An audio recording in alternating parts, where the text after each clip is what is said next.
The Ottoman Turks began as a nomadic people from the steppe beyond the Aral Sea.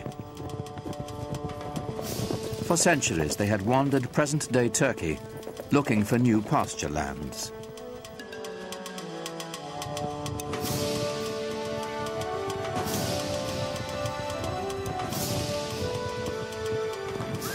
Muslim sultans had enlisted them as mercenaries to fight off the Mongol hordes. But in the upheaval following the Mongol invasion, the Turks began to stake out their own territorial claims. From their ranks emerged a warlord of legendary ambition. His name was Osman Bey. It's said that Osman had a miraculous dream of a magical tree whose many branches foretold his siring a powerful lineage. One wonders how much of it is truth, how much of it is legend. It makes a lovely story. And miracles are always more easy to digest than reality. I don't think he realized that he was setting up such a fantastic dynasty, a dynasty that was to rule the crucial link between three continents. The followers of Osman became known as Ottomans. They considered themselves warriors for the faith, or Ghazis, whose destiny was to bring Islam to the world. Ghazis were somewhat like freelancers who moved the empire forward either for ideology, theology, or for the sake of pure conquest. They were probably very brave, never thought about themselves or any harm that could come to the group by going into dangerous conditions. But it made the Ottoman Empire almost fearless, going into regions that nobody had been there before. For the early Ottomans, the direction of expansion would always be to the west, for good reason. They could not expand to the east or to the south because those were controlled by their brothers, the Turkoman emirs, the Muslims, and a Muslim should not be fighting against a Muslim, so they said at the time. So the only place he could expand was towards the Christian territories westward. Osman's warriors moved to the north and west across the Anatolian plateau, into territory controlled by the traditional Christian power in the area, the aging Byzantine Empire. By Osman's time, the 1,000-year-old Byzantine Empire was reaching the end of its age, dwindling to an isolated stronghold in Eurasia.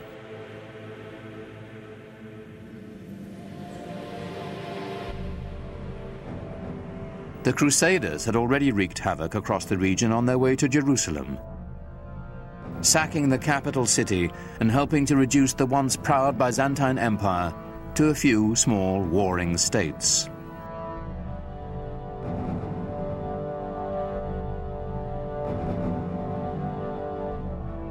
The Ottomans quickly overran these splintered Byzantine factions, uniting northwestern Anatolia into a single domain.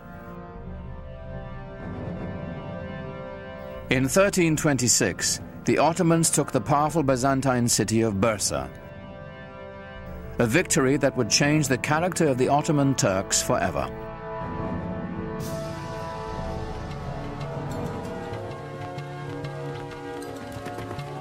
The most important part of Bursa was that it enabled Osman and his descendants to establish a seat of the government. The restless nomads of the steppe would settle down to build an empire. What we're witnessing is this huge demographic event. The movement of a whole civilization from a nomadic way of life to a settled way of life.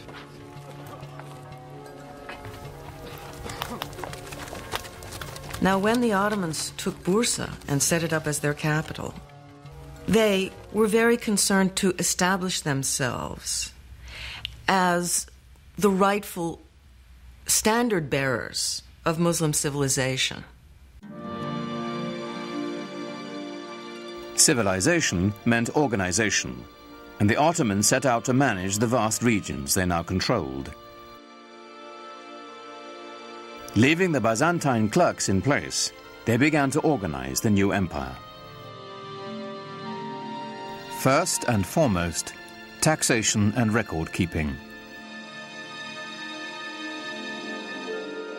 The word bureaucracy has since lost its noble connotations.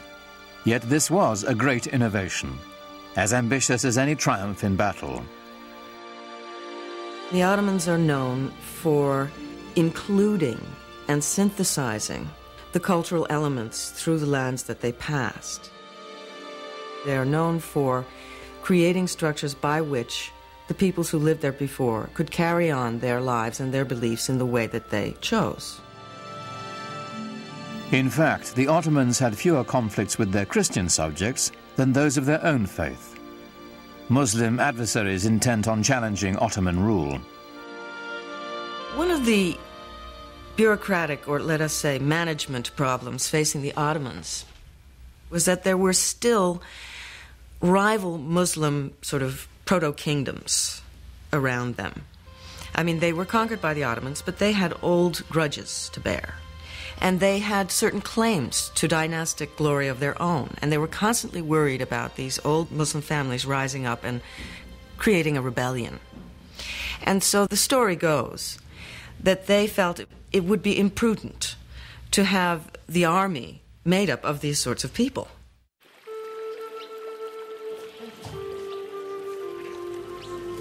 And so they wanted to recruit children who were not connected with any rival Muslim family. And so they went into the Balkans and they recruited primarily Christian children. This practice was called devshirme.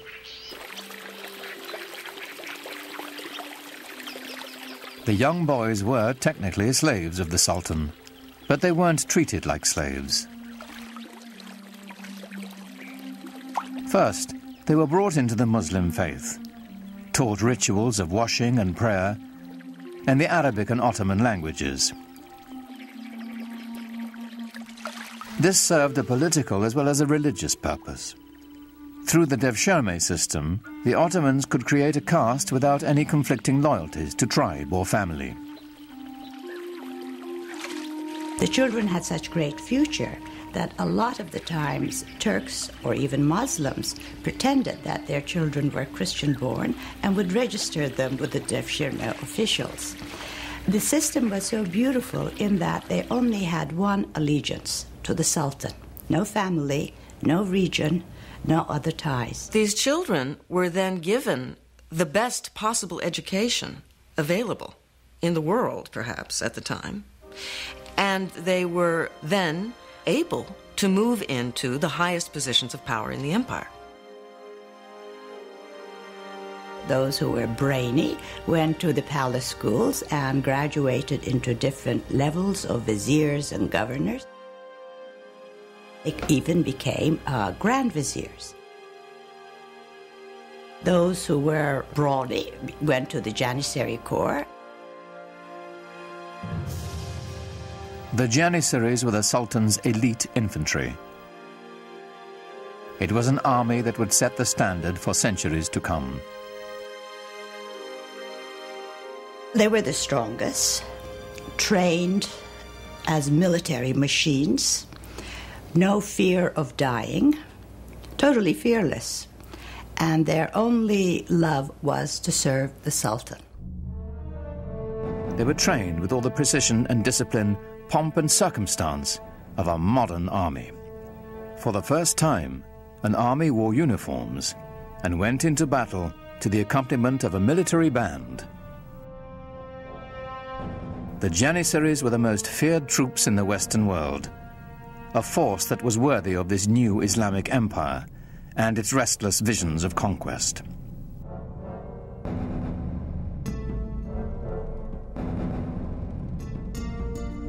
By the middle of the 15th century, the Ottoman Empire spread from present-day Turkey known as Anatolia, deep into the Balkans, with one critical exception. It must have galled the Ottoman Sultan that with his domains now stretching all the way into Asia and far, far into Europe in the west, there remained right in the center of his domains the greatest prize of all, the capital city of Constantinople, the most powerful, the richest, the most magnetic city in the entire world, still in the hands of the dying but not yet dead Byzantine Empire. To the Ottomans, Constantinople's strategic and economic importance was considerable. Its symbolic significance was even greater.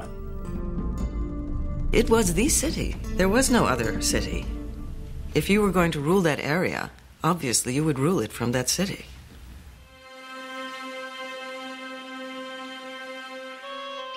It's said that the goal of laying claim to Constantinople was decreed by Muhammad himself.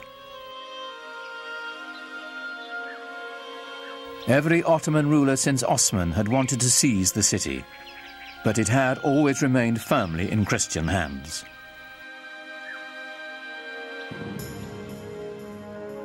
Then a sultan came to power whose dreams of conquest would not be denied. History would honor him as Mehmet, the conqueror. When he assumed the sultanate, he was only 12 years old, but he was already well versed in Ottoman politics. To remove any threat of competition for power, he had his half-brother strangled. The empire always meant everything, more so than the family. In order to stop the empire from splitting, as had happened to other Turkish dynasties ruling the Islamic world, when a young man became sultan upon the death of his father, all the other brothers had to be eliminated. This prevented segmentation of the empire. It may have been cruel, but it worked for the Ottomans. When on the death of his father, he finally then took over, it meant an enormous change in the policy and direction of the Ottoman Empire, in the direction of a much greater energy. Mehmet immediately set his sights on the one prize as grand as his ambitions. Mehmet had to conquer Constantinople. There was no other choice. Constantinople was sitting like a perfect gem or a perfect fruit waiting to be picked. By the middle of the 15th century, the city was a shadow of its former self. The population had plummeted from 400,000 to a mere 50,000. But a besieging army would still be at a tremendous disadvantage. Constantinople was surrounded on three sides by water and massively fortified. It was encircled by a triple ring of walls nearly 100 feet high and 30 feet thick. And they had already stood for 1,000 years. But Mehmet had an answer for these walls. And part of the military superiority of the Ottomans came from their sophisticated and diverse use of the possibilities of gunpowder. The siege of Constantinople in 1453 under Mehmet the Conqueror saw the first dramatic application of this in the form of huge cannons that had not been seen before, which Mehmet had specially commissioned for the occasion. Earlier cannons had been assembled with strips of forged metal bound with hoops. They fired stone projectiles with little more power than a catapult.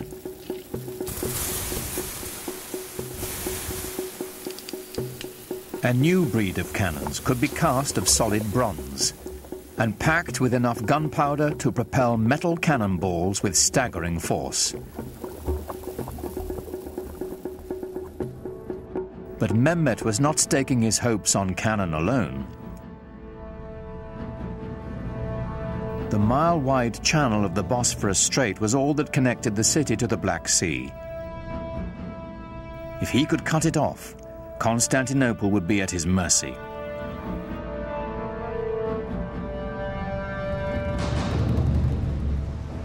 Mehmet needed to construct a strategically positioned fortress to close the strait.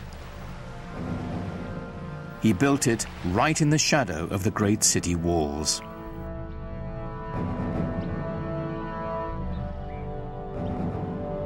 It took less than 4 months to build a massive 7-towered citadel called Rumeli Hisar.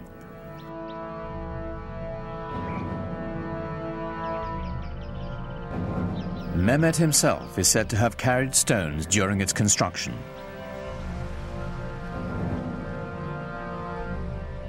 No sooner was it completed than he tightened his noose around the neck of the Bosphorus.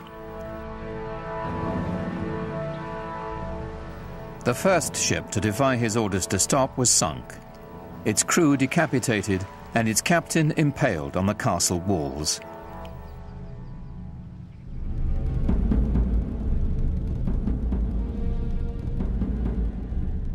To stop Mehmet's ships from approaching, the Byzantines strung a massive chain across the strait. On April 22nd, 1453, the besieged city watched in horror as Mehmet's troops hoisted 70 of his ships ashore, sliding them over land on greased planks past the barrier chain.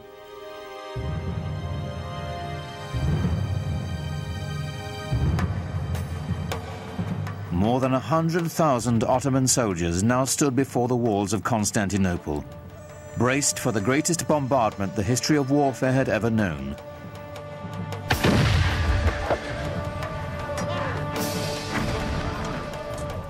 Under relentless fire, the city's 7,000 Christian defenders held out for nearly a month. In desperation, the Byzantines who occupied the city appealed to their fellow Christians across the continent for help. But of course, Europe in the 15th century was completely incapable of mounting any kind of a concerted opposition to the rising Turkish threat in the east.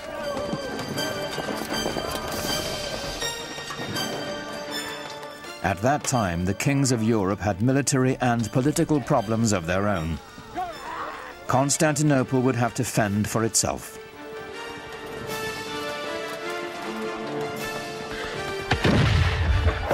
Shortly before dawn on May 29, 1453, the Turkish army breached the walls of the city. Within hours, Constantinople was in the hands of the Ottomans. Mehmet rode into the city and went straight to its most celebrated prize, the magnificent church of Hagia Sophia. Built by the Emperor Justinian in the 6th century, its name meant the Church of Holy Wisdom. It was the largest enclosed space in the world. Surely other groups of Muslims and the Ottomans themselves had come across many, many churches. They had seen churches before. But they had never seen anything, nobody had ever seen anything like Hagia Sophia.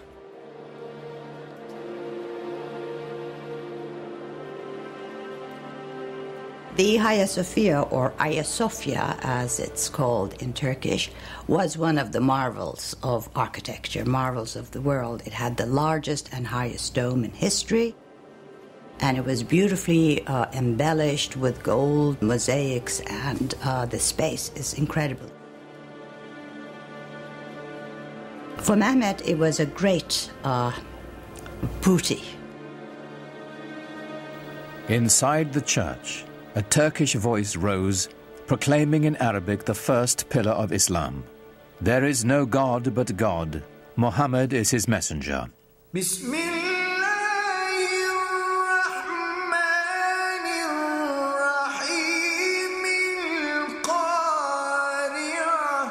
The single greatest church in Christendom was now a mosque.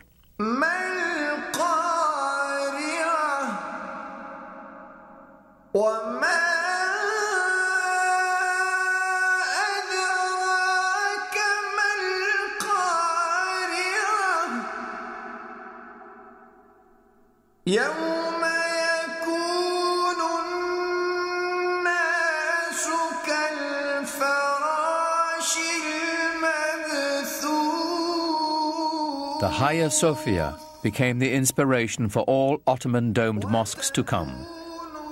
But none would ever match its size and scope, and it belonged to Mehmet the Conqueror.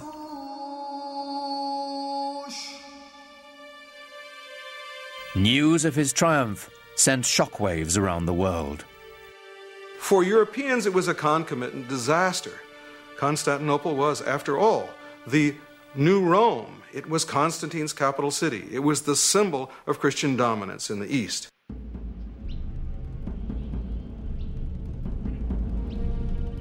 The Ottoman rulers had long stacked up titles for themselves.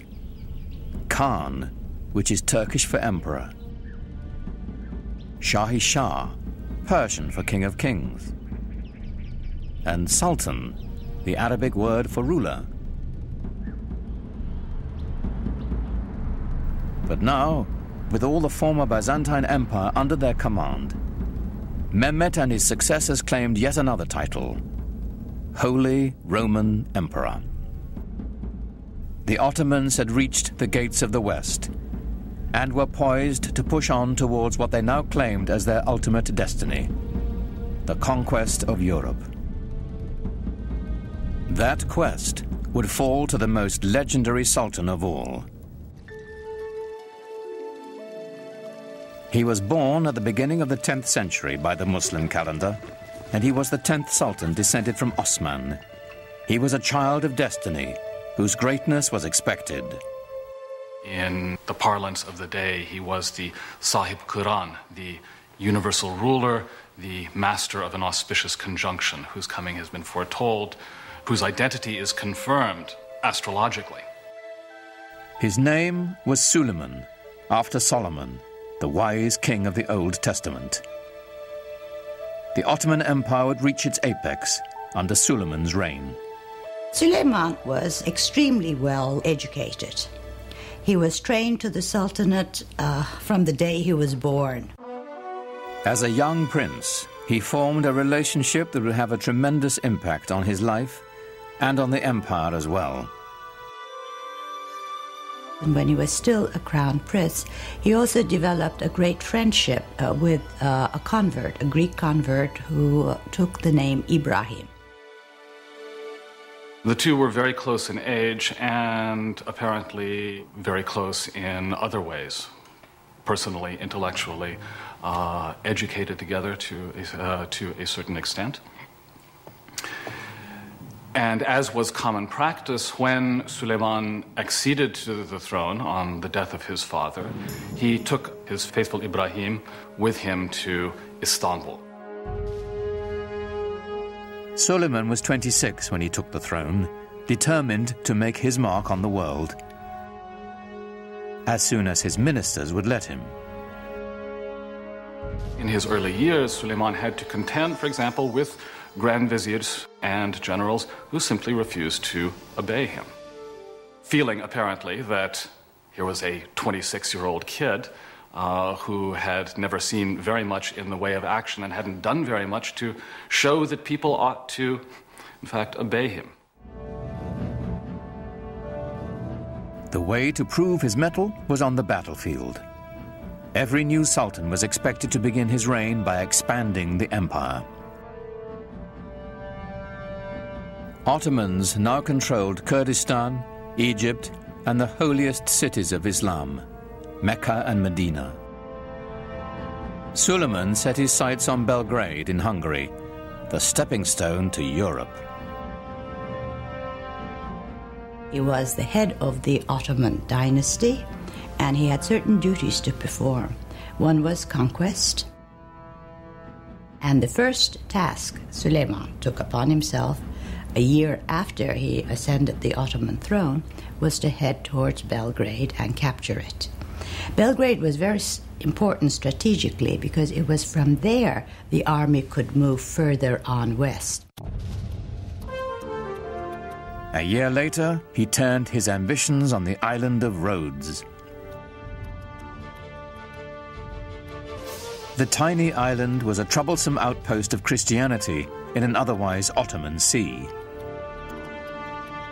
It was also a haven for pirates, preying on Muslim trade ships.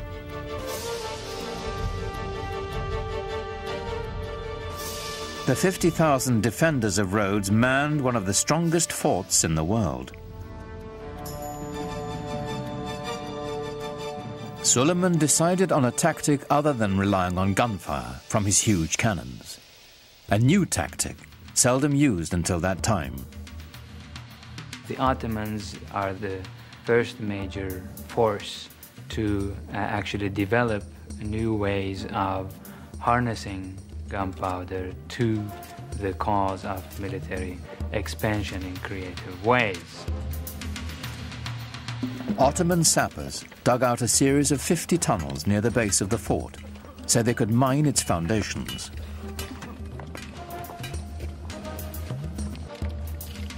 Performing this dangerous work were expendable Christian conscripts from the Balkans.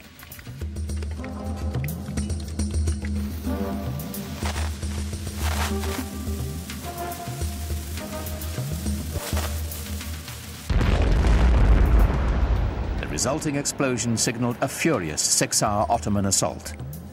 But the Turks were beaten back. Then, after 145 days of siege, the exhausted Christian defenders finally negotiated a truce. The Ottomans had won.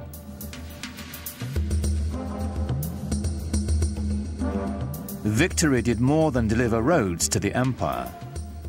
Suleiman was now a sultan to be taken seriously. His march of conquest had begun.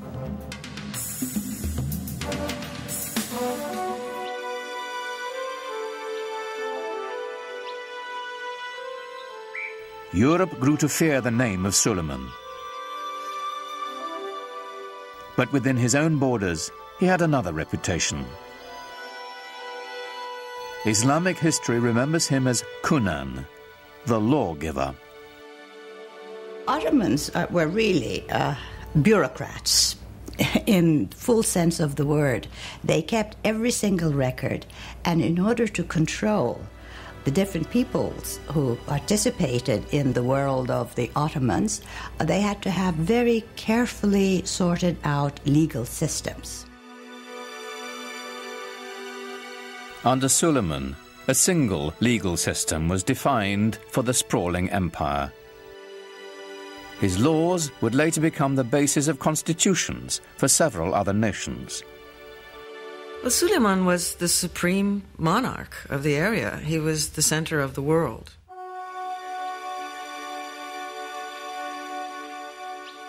He inaugurated a classical age in Ottoman architecture, commissioning some of the most spectacular buildings the world has ever seen.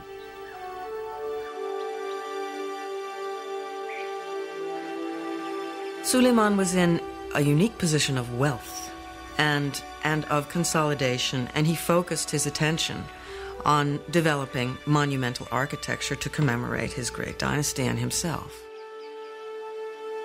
Great religious architecture can really give people a sense of what is at the heart of the faith. Grandeur and majesty are the things that come to mind when Muslims think about God. A building that is grand and majestic can immediately remind people of the glory of God. Suleiman's chief architect, Sinon, was a man whose vision perfectly complemented the empire builder. Sinon perfected the signature structure of Islam, the domed mosque. His career spanned half a century and produced well over 300 buildings, including the refurbishment of one of the most important monuments in Islam, the Dome of the Rock in Jerusalem. But for the Sultan, of course, he built his masterpiece, the Süleymaniye Mosque in Istanbul. It is truly befitting Sinan, who's called the Great Master. These buildings were horrendously expensive, huge things that took many, many years to build, and a great deal of architectural talent and engineering skill and engineering experience. When they built a mosque like the Süleymaniye, they were doing it to say, yeah, I've got the power, I've got the money, I am the Sultan, I'm the King of Kings. But at the same time, there was also tremendous spiritual value in these things. The symbolism is not only that of empire, but of faith.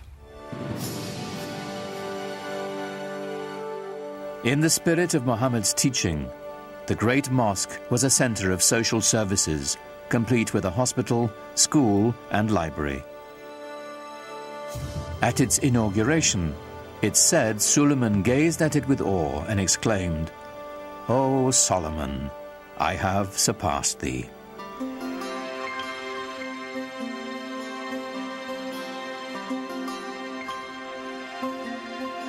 No less impressive was Suleiman's palace. Topkapi was both the seat of government and his private dwelling.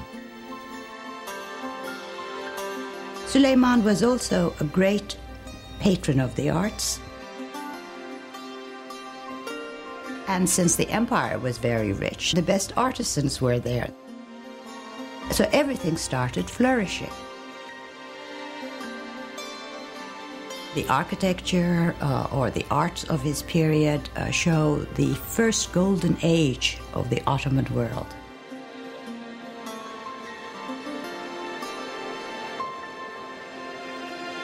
Everything that came out of his palace is exquisite. Suleiman himself was a goldsmith. Ottomans believed that every sultan had to have a tangible trade. Being a sultan was not considered a practical or a tangible trade. And he was a very demanding patron, insisted on checking the work, even commissioned few things.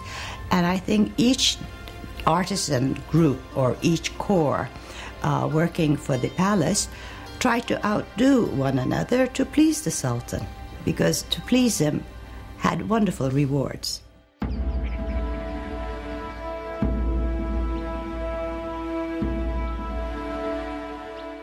And the Ottomans, of course, exercised quite a lot of influence on the European imagination, and the royal and the political, if you will, ceremony and pomp of the Ottomans was such that it would have humbled any citizen of the known world then. This was arguably one of the greatest world empires, and European observers could not walk away without feeling of respect for the sheer power of the Ottomans.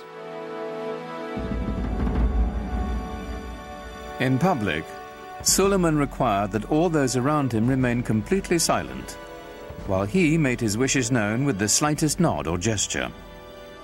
It must have been a tremendously impressive sight to see the courtyard of the palace filled with some 6,000 or 7,000 janissaries and other functionaries, no one saying a word. What was going on here was the creation of a sovereignty so mysterious and yet so far-reaching as to be seen as nearly divine. As Suleiman's power grew, his lifelong friend Ibrahim rose in the court structure. And Ibrahim Pasha, who became a pasha later on, became his devoted Grand Vizier. In fact, Ibrahim married his sister. So they were not only good friends, they were also related.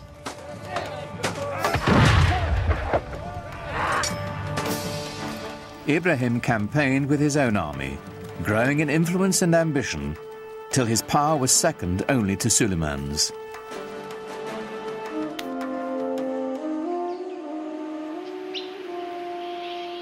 But for power and ambition, the secret world of the Sultan's harem had no equal.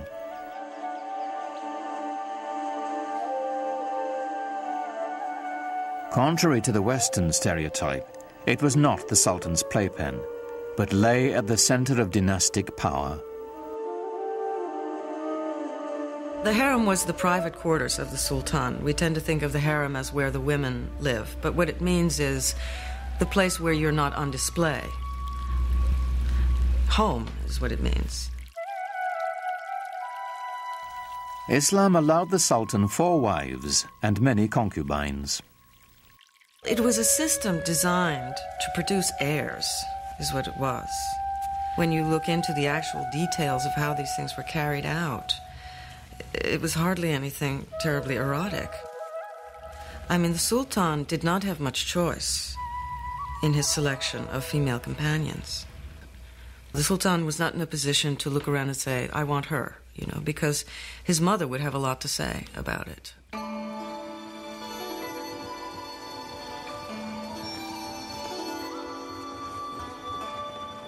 With his first wife, Suleiman had a son and heir, Mustafa. But while he was in his mid-30s, the Sultan fell deeply in love with a Slavic slave girl named Harem. In the West, we know her by a different name, Roxolana. Roxolana would bear him a rival heir and become Suleiman's most trusted confidant. The Sultan was supposed to be protected from any undue influences. He was supposed to be protected from any rivals. And in a way, this creates a vacuum around his person into which the harem life can enter. And so the fact that he was so protected works in a funny way to expose him to the influence of his female companions with whom he spent so much time. And there were tremendously intelligent and ambitious women around him, Roxolana being the most famous of all. Suleiman is a complex character. A man that we know from his own life was capable of the tenderest emotions, both toward his male friends and especially toward the great love of his life, his wife Hürrem Sultan, and toward his family as well. He had a number of extremely talented sons on whom he lavished a great deal of affection. Suleiman groomed his firstborn son Mustafa for power. In the Ottoman tradition, the young prince entered the military and quickly won recognition as a talented general. Mustafa was clearly the heir apparent. For Suleiman, the future of his empire seemed limitless. I am God's slave and sultan of this world, Suleiman would carve on a conquered fortress. I am Suleiman, in whose name the Friday sermon is read in Mecca and Medina. In Baghdad, I am the Shah. In the Byzantine realms, I am the Caesar. And in Egypt, the Sultan.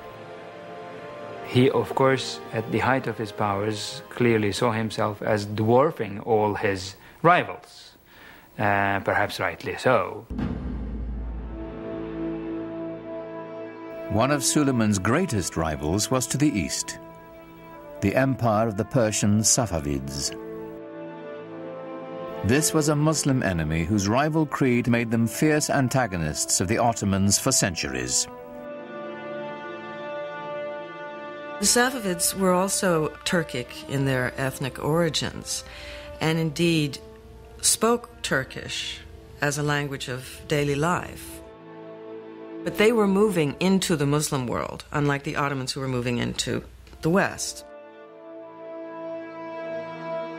So for the Ottoman Empire, they formed sort of the boundaries, the easternmost boundaries of the Ottoman realm.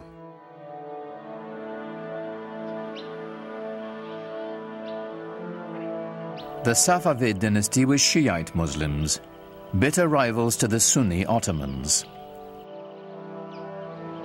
According to the Shiites, a leader had to be designated by his predecessor and had to be of the family of Muhammad. According to the Sunni view, it was not designation that was necessary, and a person could be a leader of the community without being a direct descendant of Muhammad. This challenge to legitimacy is the basis of the Shiite-Sunni split, a bitter division that still separates the Muslim world to this day. And I would say the Ottomans never really thought of themselves so much as Sunni until the Safavids came forth as this rival Shi'i. So the Safavids developed a rival ideology to the Ottomans, which then became an occasion for war over, of course, what wars are usually fought over. Wars are fought over land, over wealth, over territory, over prestige. And the Safavids waged a war of ideology in eastern Anatolia, which was always, for the Ottomans, the most worrisome part. The terrain is difficult to conquer, difficult to control. The Safavid military was formidable, but there were cultural rivals to the Ottomans as well. They were great patrons of the arts. I think we know them more for their artistic patronage than of their great conquests and laws and systems and administration. When you look at Isfahan, it is the most beautiful city in the world, and that is the Safavid city, it's the Safavid capital. But it doesn't give you the same sense of power that the Ottoman Empire had or the Ottoman capital had. It's a different sense of power. It's more eloquent, perhaps, more precious in its decoration and its ceremonial spaces. It's a totally different aspect of Islam. Safavi art and architecture is on a finer scale. It's known for its filigree. It's known for its intricate brushwork, rather than for its stunning scale. In the soaring palaces of the Safavid Shahs, murderous intrigues against Suleiman and his dynasty were hatched that would reach into his very household.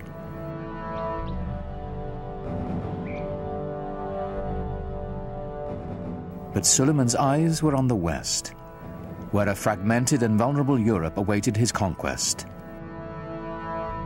The Ottoman Empire encompassed everything from Egypt to Kurdistan, and he now had Hungary as well.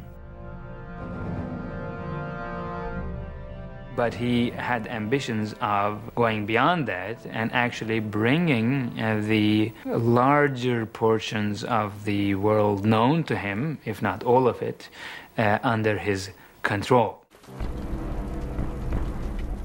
Suleiman's next step would be Vienna. Its conquest would drive a dagger into the heart of the European Habsburg Empire and open the way to the west. But as the heavily armed Ottomans set out for Vienna, the weather turned against them. The heavy cannon that had swept the Ottomans to victory after victory bogged down in the mud.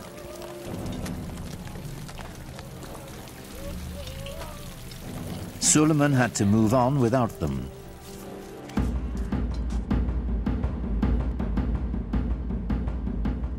With only light artillery, the Ottomans relentlessly shelled the city. But the smallest breach was ferociously defended. After a lengthy siege, with winter fast approaching, Suleiman withdrew his forces. He was not concerned. He was sure he would return soon enough. He never did. Suleiman's failure to take Vienna was pivotal for Europe. It was the first major defeat after a long time. The Europeans had been losing and losing and losing. And this was the dawn of a new day for Europe. But Suleiman had little to fear from Europe. Rival Muslim Safavids and his own family would bring the cruelest of sorrows to the Sultan, and ultimately to his empire as well. Suleiman, in some ways, serves as a sort of epitome of the 16th century idea of the wise and just ruler who was at the same time a very tragic figure.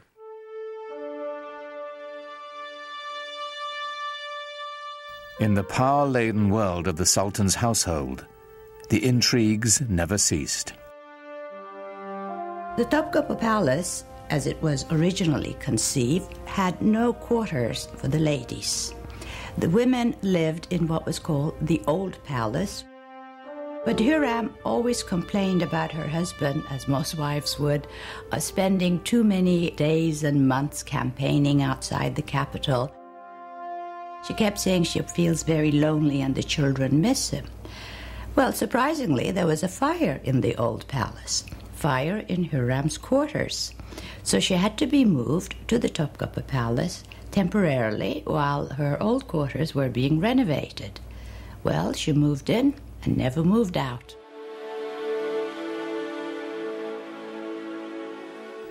Now Hurrem was at the center of power, promoting her own son as heir apparent and immersing herself in a web of deadly gossip and suspicion. She was incredibly devoted to her husband, and any threat to Suleiman was a threat to her, and she had to get rid of it. The first threat came from Ibrahim Pasha, who assumed titles that were only given to sultans. So Hurram knew something was going to happen eventually. And to protect the empire and the dynasty, Ibrahim Pasha had to go. On March 15th, 1536, Suleiman and Ibrahim Pasha dined together, as was their custom. In the morning, Ibrahim's body was found strangled.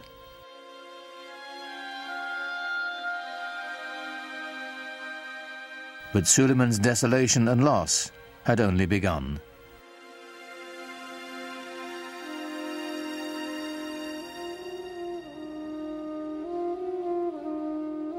A few years after Ibrahim's death, Hurrem claimed to have uncovered a plot to overthrow Suleiman, devised with Safavid help by his beloved firstborn son and heir, Mustafa.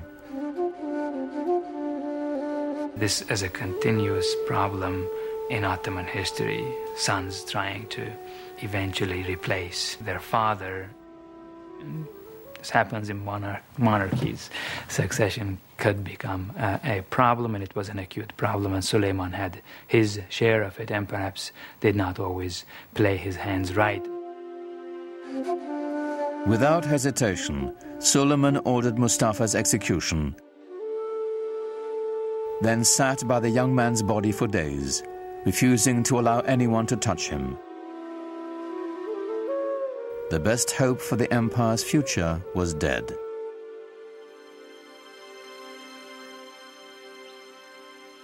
When Hurrem herself died the following year, Suleiman fell deeper into despair, finding solace in his poetry. Most of the poetry, I think, was written after he lost his wife, since he talks about the loneliness of being in office, that he has nobody left anymore, and he's dying to join her. Even if your reign on the imperial throne seems everlasting, don't be taken in. One day a hostile wind will blow and bring to your land of beauty heaven's misfortune and deepest suffering. In all his loneliness, there was only one refuge for the Sultan whose power, like his sorrow, seemed limitless.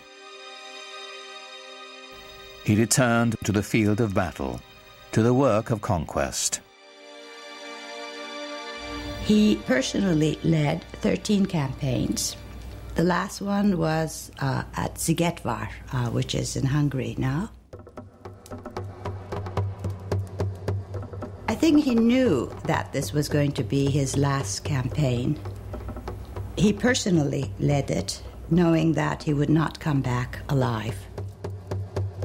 In 1561, the man who had ruled the empire longer than any other died in his grand war pavilion, surrounded by his generals. He was 67.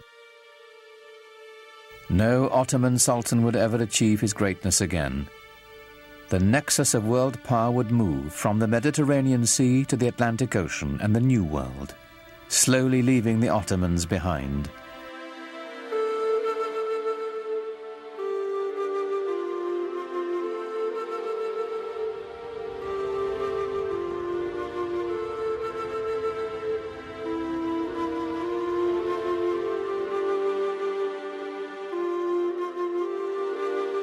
In Istanbul today, the Sufi dervishes still turn with the same prayerful pirouettes they danced in Suleiman's day. It is a meditation in motion, whose mystic origins go back even further, to the time of the Prophet Muhammad. You have become the best community ever raised up in mankind, the Quran assures all believers.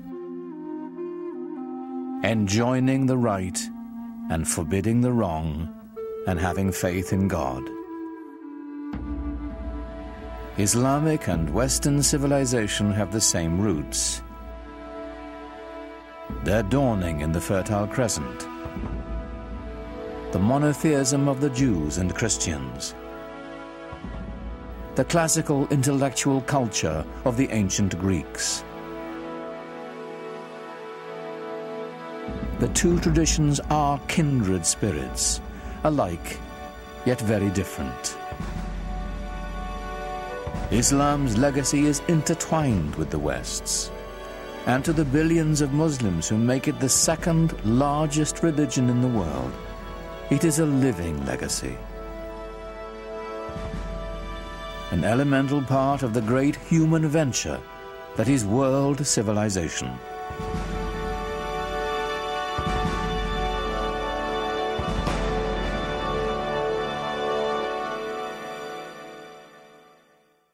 Islam Empire of Faith continues at PBS Online. Click through our interactive timeline to learn more about the history and culture of Islam, or take a virtual tour of the Dome of the Rock and other extraordinary sights. It's all online at pbs.org or America Online, keyword PBS.